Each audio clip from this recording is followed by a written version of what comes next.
बाल बच गया रे देवा। पर भाई जैसे ही तांग हाओ शियाओ वू और तांग सैन को लेकर कटने की फिराक में था, गाड़ी स्टार्ट कर। मैं अपने बंदों के साथ वहां पूरा स्वैग दिखाने धमक गया। अरे वाह भाई, आज तो वुहुन सिटी में गजब का मेला लगा है। हवा में कदम रखते हुए मैंने एंट्री मारी। चेहरे पर चमचमाता सिल्वर मास्क, बदन पर सफेद लिबास और मेरे ठीक पीछे काले हुड में छिपे 3 खतरनाक साए। मैंने नीचे का नजारा देखकर चुटकी ली। 10-10 टाइटल डोलो एक साथ। भाई ऐसा सीन तो रोज रोज देखने को नहीं मिलता। आप सभी को स्टार प्लकिंग पैवेलियन की तरफ से राम राम। जैसे ही मैंने अपने ग्रुप का नाम फोड़ा, नीचे पब्लिक में कानाफूसी शुरू हो गई। ये स्टार प्लकिंग पैविलियन कौन सी चिड़िया का नाम है भाई? कभी सुना नहीं। कोई लोकल गैंग होगा यार। थोड़ा फेम कमाने के चक्कर में टाइटल डोलो के फटे में टांग अड़ा रहे हैं। उधर हालत से थोड़ी पस्त बीबी डोंग की नजर अचानक हवा में टंगे हम 4 लोगों पर पड़ी। उसने अपनी तीखी नजरों से घूरते हुए अपने एल्डर्स से पूछा, स्टार प्लकिंग पैविलियन, किसी को कोई आइडिया है? एल्डर्स ने तुरंत हाथ खड़े कर दिए। पोप साहिबा, दोनों साम्राज्यों के रिकॉर्ड में इस नाम का कोई अता पता नहीं है। बीबी डोंग ने आगे कुछ नहीं पूछा, पर उसके माथे पर गहरी सिलवटें पड़ गईं। असली झटका उसे तब लगा जब वो हम चारों की पावर का लेवल तक नहीं भांप पाई। उसके दिमाग की बत्ती जली। अरे यार, अगर मैं भी इनकी पावर नहीं देख पा रही तो क्या ये? हालांकि उसे इस बात पर यकीन नहीं हो रहा था, पर माहौल की गंभीरता देखकर उसने हाथ नीचे करके अपने 6 एल्डर्स को शांत रहने का इशारा कर दिया। एल्डर्स भी समझदार थे। जब खुद बीबी डोंग की हवा टाइट थी तो उन्होंने भी चुपचाप सिर हिलाकर होशियारी में ही भलाई समझी। दूसरी तरफ तांग हाओ का सीन अलग ही फंसा हुआ था।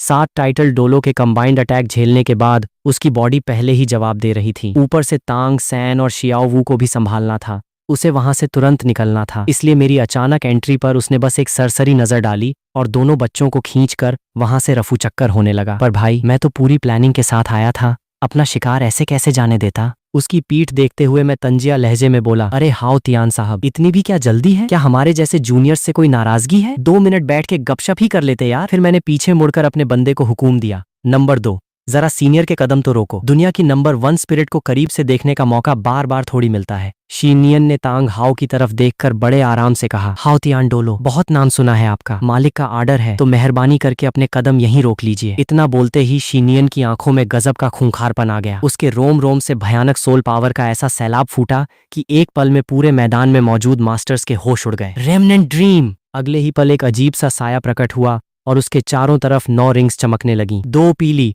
2 बैंगनी और 5 काली। पर सबका दिमाग तब फटा जब उन्होंने उसकी 9वीं रिंग देखी। उस काली रिंग पर लाल रंग की हल्की धारियां तैर रही थीं। नीचे पब्लिक में भगदड़ मच गई। Title Dolo! भाई, एक और टाइटल डोलो? अरे आजकल टाइटल डोलो क्या गली मोहल्ले में बंट रहे हैं क्या? ये बंदा सोल वर्ल्ड में आया कहां से? अरे भाई, उसकी आखिरी रिंग देखो, उसमें लाल रंग का टच है। मतलब बंदे ने लिमिट क्रॉस करने वाले बीस्ट का शिकार किया है। बाप रे, ये स्टार प्लकिंग पैविलियन वाले हैं कौन? भीड़ का रिएक्शन देखकर मास्क के पीछे मेरे होठों पर हल्की सी मुस्कान आ गई। आज का मेरा प्लान सिर्फ शियाओ वू को उठाना नहीं था, बल्कि स्टार प्लकिंग पैविलियन का भौकाल भी टाइट करना था। शुरुआत तो कतई जहर रही, पर असली ट्विस्ट तो अभी बाकी था। मैदान में शीनियन ने जरा भी देर नहीं की और अपनी 8वीं स्किल एक्टिवेट कर दी, नाइटमेयर फीस्ट। उसकी 8वीं रिंग चमकी और एक अजीब सी दिमागी वेव सीधे तांग हाओ की आंखों में जा घुसी। अगले ही पल तांग हाओ भ्रम के मायाजाल में फंस गया। बाहर खड़े लोगों को बस इतना दिखा कि तांग हाओ की आंखें अचानक से बेजान और खाली हो गईं। और भाई, सबके देखते देखते घमंडी हाओ तियान डोलो ने चुपचाप अपना आगे बढ़ा हुआ पैर पीछे खींच लिया। तभी साइड में खड़ा दूगू बो भांप गया कि मामला हाथ से निकल रहा है। उसने बिना सोचे अपनी स्पिरिट ट्रू बॉडी एक्टिवेट की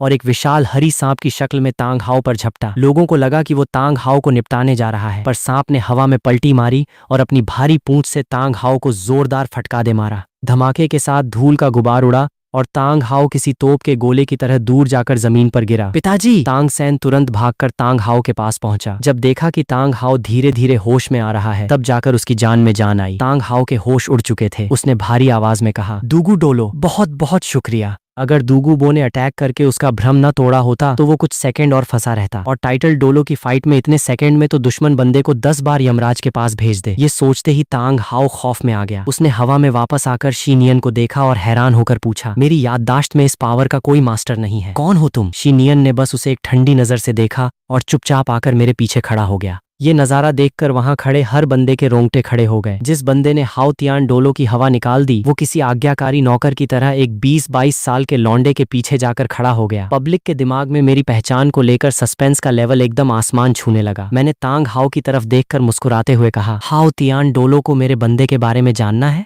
ये हमारे स्टार प्लकिंग पैवेलियन के सेकंड कमांडर हैं, रेमिनेंट ड्रीम डोलो। शीनियन। वैसे यहाँ मौजूद काफी लोग इन्हें पहले से जानते होंगे। मेरी बात सुनते ही पूरे मैदान में तहलका मच गया। शीनियन? क्या ये वही कांगहुई एकेडमी का प्रिंसिपल है जो 8 साल पहले अचानक गायब हो गया था? क्या ये वही बंदा है जिसकी स्पिरिट को डोलो के नीचे अनबीटेबल कहा जाता था? नामुमकिन भाई। 8 साल पहले तो यह महज एक सोल एम्परर था। सिर्फ 8 साल में सीधा टाइटल्ड डोलो। पब्लिक में चल रहे इस शोर शराबे के बीच एक कांपती हुई आवाज ने सच्चाई पर मुहर लगा दी। Remnant dream spirit. नहीं, कोई शक नहीं, मैं कांगहुई एकेडमी का करंट प्रिंसिपल हूँ। 8 साल पहले मैंने ही शीनियन सर की जगह ली थी। उसके चेहरे पर अब भी गहरा अविश्वास था। भाई सोचो जरा, जो बॉस 8 साल पहले अचानक गायब हो गया था, वो आज सीधा टाइटल डोलो बनकर भौकाल काट रहा है। बाप रे, मतलब बात सच है। चश्मदीद का बयान सुनते ही आसपास की भीड़ के हलक सूख गए। 8 साल के अंदर सोल एम्परर से टाइटल डोलो, ये तो नेक्स्ट लेवल सीन है भाई। कहीं इसका चक्कर उस स्टार प्लकिंग पैवेलियन से तो नहीं जुड़ा? आखिर ये रेमनेंट ड्रीम डोलो उस पैवेलियन मास्टर का ही तो हुक्म बजा रहा है।